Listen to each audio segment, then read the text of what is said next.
This week, my attention has been focused on not so much the parable that we hear, but on the question that Jesus' disciples ask him. Why do you speak to them in parables?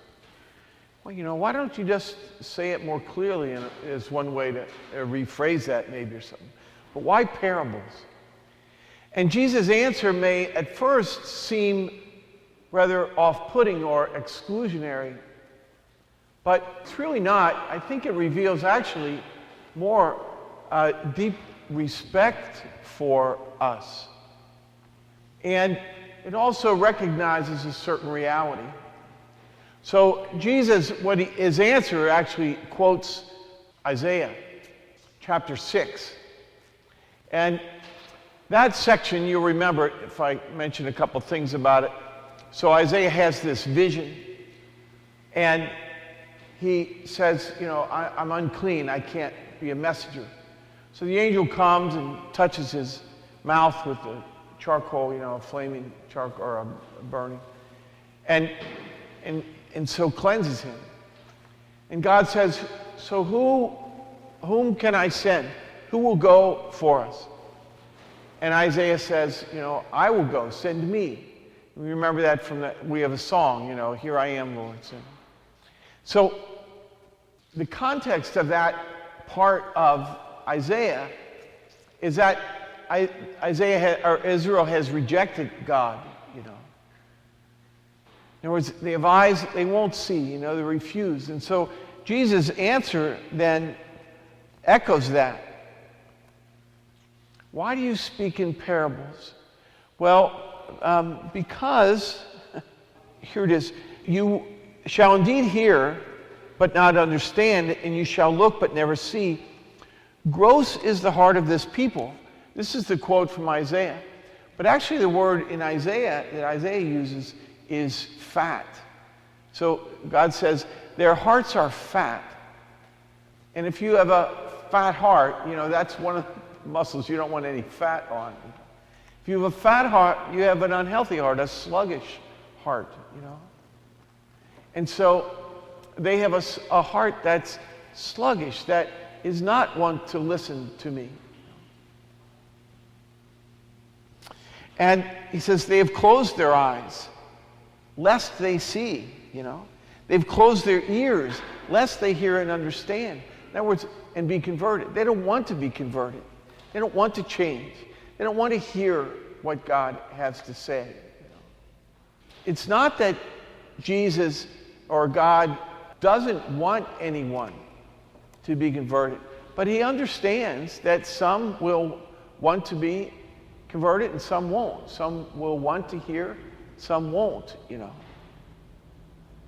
We have a couple of examples of this in the Mass.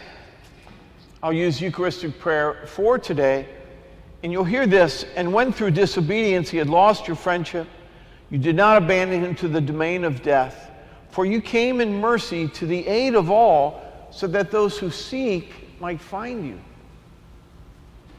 But we know there are some who won't seek. That doesn't mean God doesn't want them to find him, but it's up to us to seek and try. Or in the words of consecration over the wine, this is the blood of the new and eternal covenant, which will be poured out for you and for many.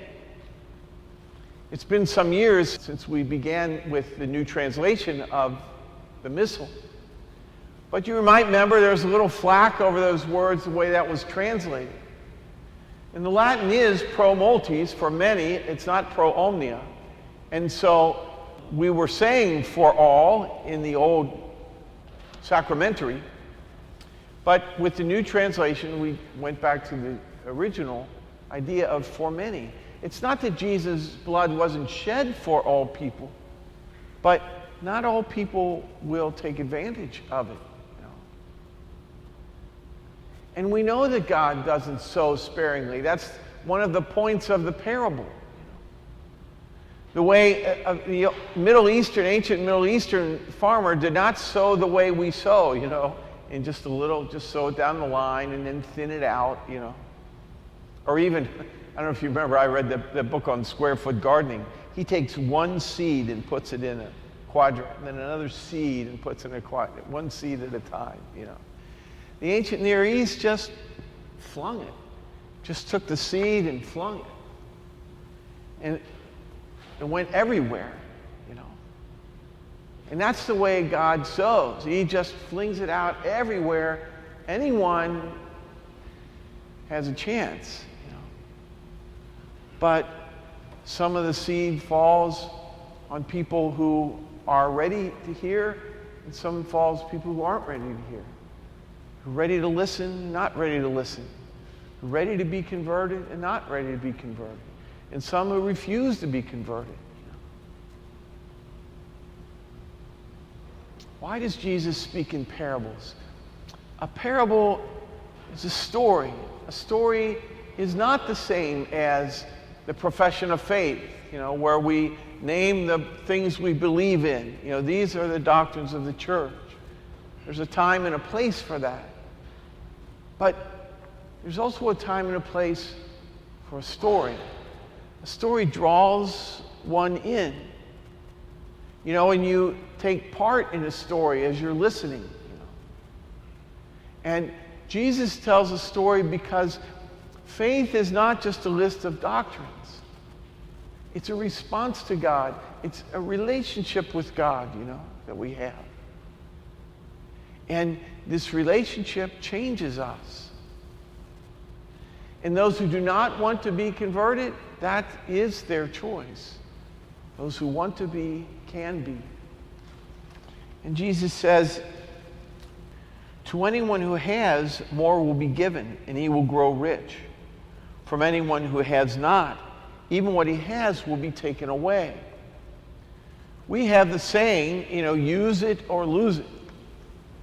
Faith in this way is like any skill or gift. The more you use it, the better you get at it. The less you lose it, the more it goes away. You know, the languages that I spoke fluently when I was singing and performing, now I could not hold those kind of conversations anymore. I've just let them go away. You know, I can read a little bit in them, or I can understand what people say, but I can't have that conversation. Faith is a gift that's given to all. But you can use that gift. You can engage with God. You can learn about your faith. You can pray. You can try to live and deepen your relationship with God, and your faith will grow. Or you can leave it lay, and your faith will fade away.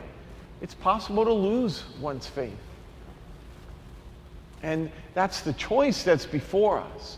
Jesus speaks in parables to engage us. When we read the scriptures, it's not just a story about what happened a long time ago. You know.